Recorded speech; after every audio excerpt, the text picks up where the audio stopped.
Bonjour à tous, ici Overboss et j'espère que vous allez bien. Alors, aujourd'hui, on va parler de Sony, et plus précisément de la PS5. Alors, on va étudier un petit peu comment se passe les ventes des PS5 et aussi des bots, par définition. Enfin, en comparaison.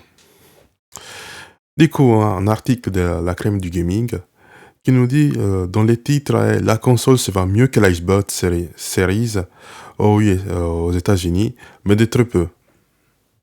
Déjà, les titres annoncent déjà la couleur. Mais je donnerai mon avis un peu plus tard. Ah, du coup, si l'on pensait que la PS5 se vendait bien mieux que la Xbox Series, il n'en est finalement rien. Les consoles sont au coude aux USA. Cela fait désormais 25 mois que les consoles de la dernière génération, les PS5 et Xbox Series X et S, sont disponibles sur le marché.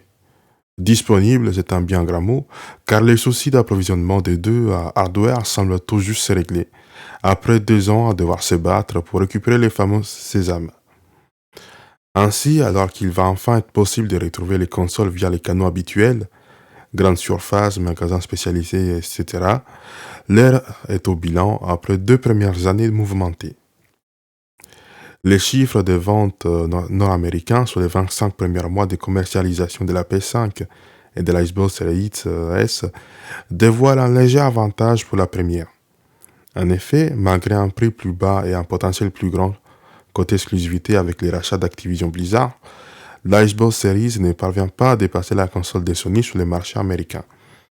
Sony parvient même à augmenter la différence en dépassant les ventes des Xbox Series de plus d'1 million d'exemplaires. Du coup, nous avons aussi un graphique, j'imagine que ça les ventes par mois. Du coup, en premier mois, ils vendent à peu près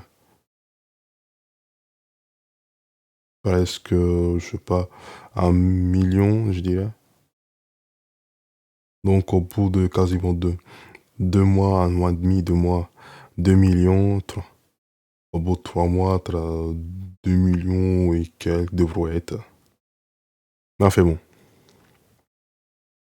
Bref, Sony a le net avantage. Mais Xbox, il est pas loin.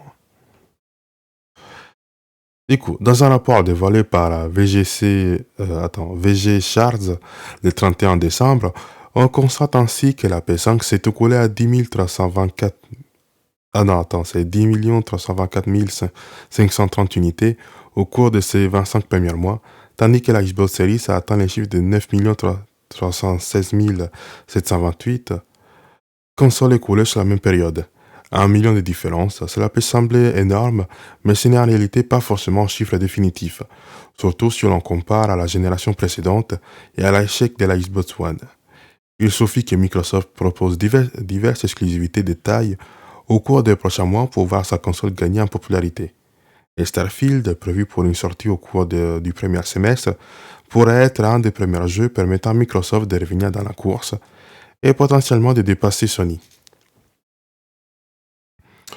Alors, du coup, ce dont je voulais parler, c'est que, bon, même si avec l'affaire des pénuries, on voit que ça commence à se tasser, j'en ai pas parlé sur ma chaîne, mais d'autres youtubeurs l'ont fait en expliquant que Sony a changé quelques composants, du coup, ça est parti pour la vente. Vous pouvez même retrouver, il y avait un vidéaste qui avait comparé plusieurs modèles de PS5 montrant les différences. Alors, il a démonté les deux PS5, il a montré les différences. Donc, ok. Maintenant, ce que je voulais dire, c'est que je trouve quand même ça curieux que la Xbox arrive quand même à talonner la PS5. Bon, après, on parle des Xbox, mais on parle de la série XS, les deux ensemble. Donc, on ne saura pas vraiment laquelle des deux se vend le plus. Bon, je pense que ça doit être la X, mais le fait qu'il les rajoute la 2, ça va quand même dire quelque chose. Mais de toute façon, je suis quand même étonné de voir que Xbox arrive à talonner le Sony, malgré qu'elle ait déjà deux consoles. Bon, deux consoles, ça doit aider quand même. Il y en a une moins puissante que l'autre, donc et le prix aussi est un petit peu plus abordable. Donc, j'imagine que ça doit aider. Mais de l'autre côté, il faut dire aussi que Xbox a donc de son côté le Game Pass. Donc, j'imagine que la plupart des Américains et des Européens qui jouent sur Xbox, ils doivent pas forcément avoir la console, mais ils ont surtout le Game Pass. Donc, et tous les restes, ça doit, bon, il doit y avoir quelques Américains, ça c'est sûr, mais dans le reste du monde, qui n'ont pas un PC ultra boosté, bien monté, donc il reste sur console. Donc, je trouve ça quand même assez étonnant de voir Xbox concurrencer Sony. Bon, ils sont dépassés, ça oui, mais c'est assez étrange à regarder sous le tableau. Du coup, on va passer au prochain article.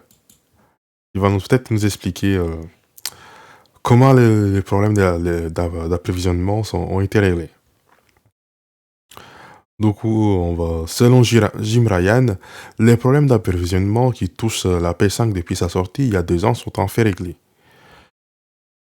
Si nous, 2 ans déjà, s'il nous avait dit en fin d'année 2020 qu'il faudrait patienter un peu plus de 2 ans avant de pouvoir se procurer un PS5 simplement, enfin, j'ai dit ça, mais entre guillemets, je connais encore plein de monde dans mon entourage, ils cherchent des PS5 et ils en ont toujours pas. En allant au magasin, par exemple, on n'aurait pas cru. Et pourtant, force est de constater que la console de Sony rencontre des problèmes d'approvisionnement depuis tout ce temps. D'une part, la console est très prisée, notamment grâce à des belles exclus. Des belles exclus, moyen, qu'est-ce qu'il y a comme exclus? Il y a God of War, il y a Ratchet Clank, comment il s'appelle, le jeu qui vient sortir, qui va sortir bientôt, Forspoken. Il y a quoi d'autre? Il y a Halo, non, Halo c'est, non, Halo c'est Xbox. Bref, il doit pas y avoir énormément d'exclus. Elles sont belles, oui, mais est-ce que ça vaut vraiment le prix d'une PS5?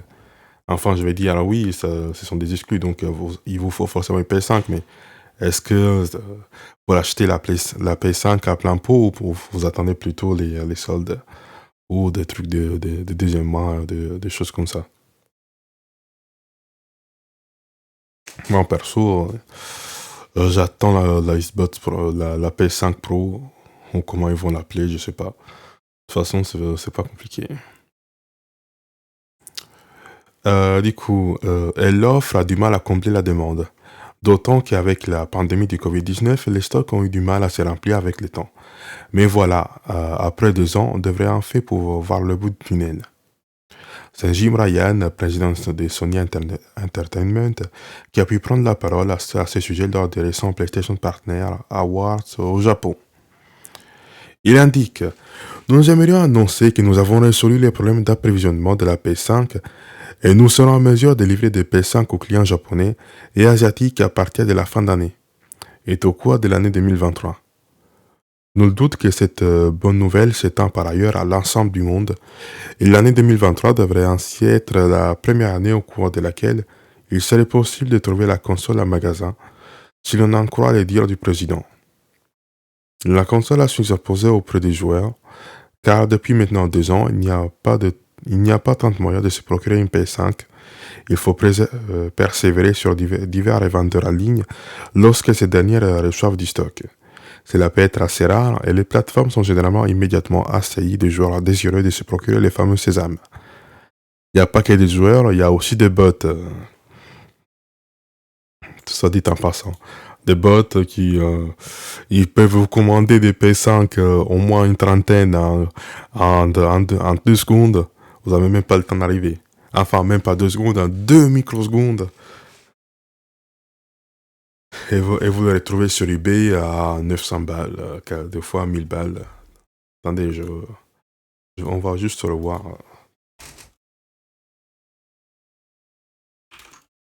Voilà, il y a un peu un trou.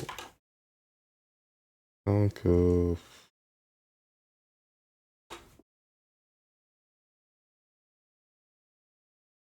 est-ce que j'ai un trou?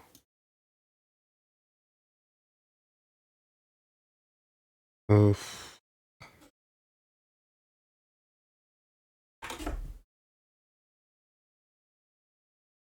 Ah, je vais pas le trouver, attends.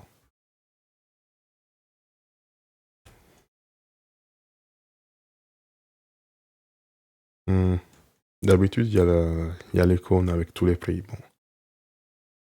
Non, ça c'est la Fnac, ils vont mettre le prix d'habitude. Voyons voir ce discount.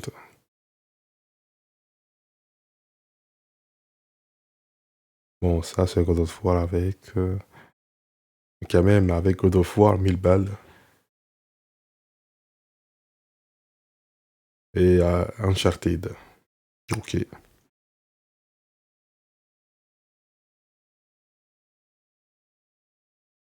Bon, on va dire que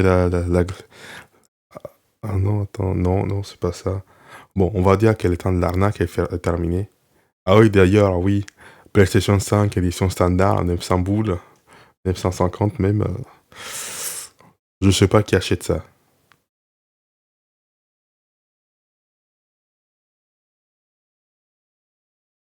Une PS5 avec Elden Ring, 1000 boules, écoute.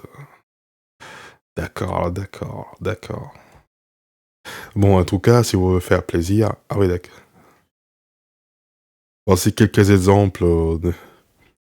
Bon, c'est peut-être pas forcément des bots, mais on a pu constater que certaines personnes achètent des PS5 à marche pour pouvoir les vendre. Donc, est-ce qu'en 2023, on va avoir un retour, une explosion des PS5 vendus? Peut-être. En tout cas, d'après quelques retours, la PS5, elle est pas si, euh, si, euh, si, euh, si attendue que ça au Japon. Je sais, je sais- je suis pas sûr, mais d'après ce que je puis voir par-ci par-là, bah, la PS5, elle est un peu boudée par les Japonais. Mais bon, on va passer au prochain article. Sony veut se faire encore plus d'argent et pour ça, il veut investir en Chine. D'ailleurs, la Chine, j'ai l'impression qu'il y a tout le monde qui y va.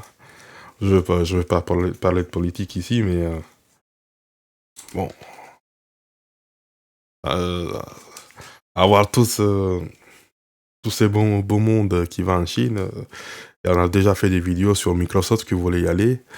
Là, maintenant, c'est Sony. Bon, écoute, sachant d'autant plus que si Sony fait à peu près la même chose en Chine qu'est-ce qu'elle fait un peu partout dans le monde, ça ne se passera pas aussi bien que ça. Bon, elle pourrait se faire un peu d'argent, mais quand je dis ça, je dis à tout le problème de, comment dire, les jeux pas finis, ces jeux qu'on attend depuis, ils ont des patchs à ne plus en finir. Bon, là tout de suite, j'ai pas de jeu en tête. Il y a aussi, attends, il y a aussi une No Man's Sky. Ouais, une No Man's Sky, par exemple. Il y a aussi la Marvel Avenger. Ça a fait un beat complet. Est-ce qu'en Chine, quelqu'un comme Sony qui va se présenter, on commence à connaître pour ce type de retard, va vraiment réussir à se faire une place dans les studios chinois, alors que de l'autre côté, les Chinois, ils ont quand même, ils font quand même des jeux assez bien faits et qui marchent de plus en plus du côté occidental. Donc, est-ce que Sony va réussir? Bon, on verra.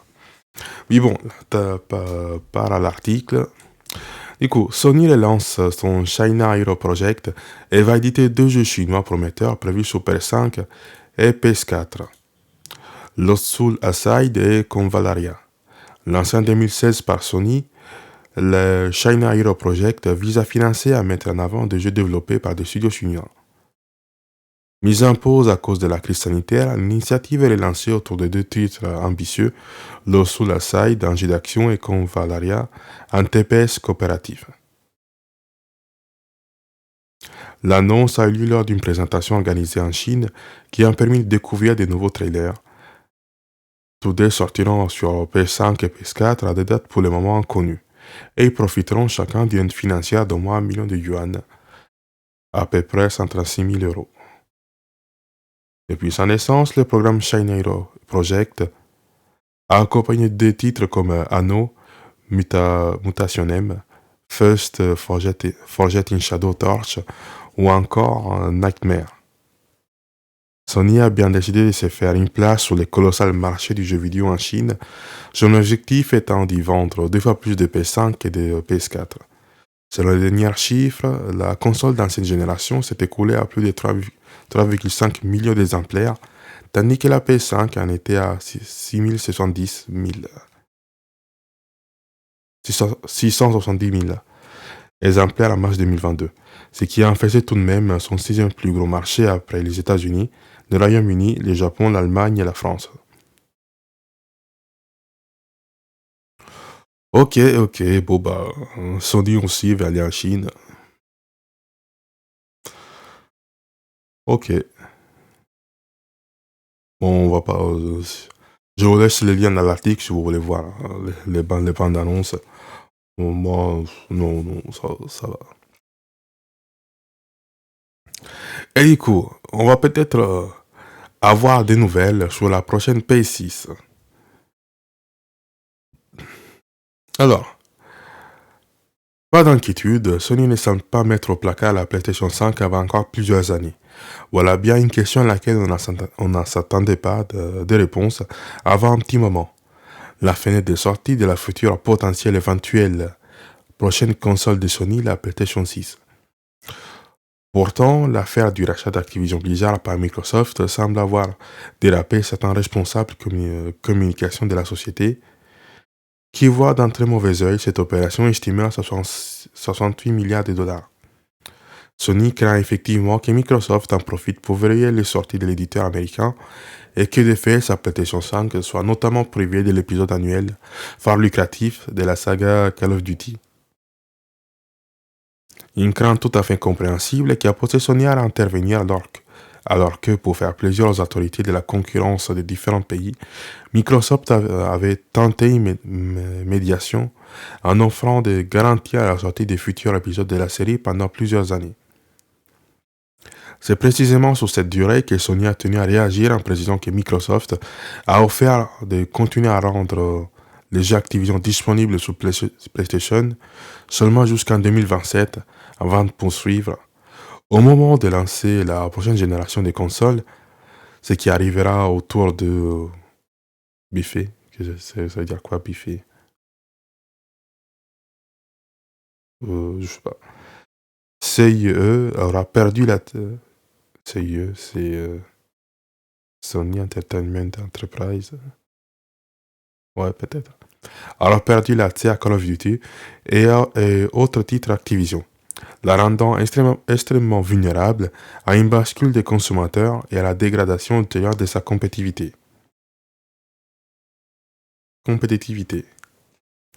Alors que l'année évoquée par Sony a été biffée, ça veut dire quoi biffé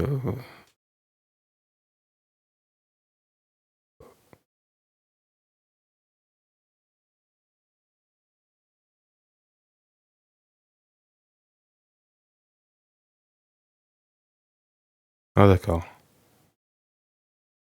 Barré, rayé d'un trait ce qui est écrit, d'accord. Ok.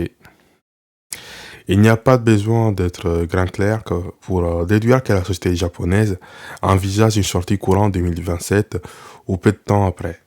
Une date encore hypothétique qui n'a toutefois rien de délirant, dans la mesure où cela offrirait un cycle de vie de 7 ans à la PlayStation 5 après les 7 ans d'exploitation de la PlayStation 4. Bon, d'accord. Bah, de toute façon, je pense que Microsoft ne va pas se prendre l'exclu, ne va pas rendre Call of Duty que exclusive sur Xbox, mais peut-être qu'il va la vendre aussi sur PS5. Enfin, pour Sony. De toute façon, ça lui fait quand même de l'entrée d'argent. Et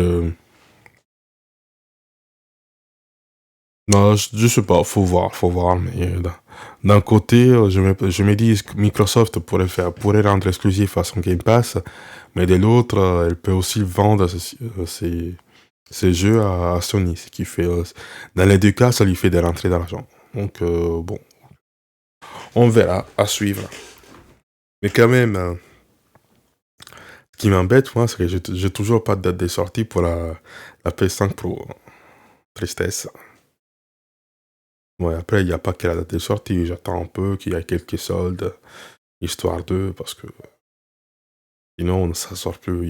Déjà, il y a des jeux à 80 boules, c'est justifié pourquoi, pour rien. Certains jeux sont décevants quand ils étaient à 50, voire 60 euros, ils le sont toujours à 80. Donc, les marchés de l'occasion, c'est mon meilleur ami, on va dire. Mais bon, pour cette vidéo, on va s'arrêter là. C'était Overboss. Je vous souhaite une très bonne journée et je vous dis à la prochaine. Salut!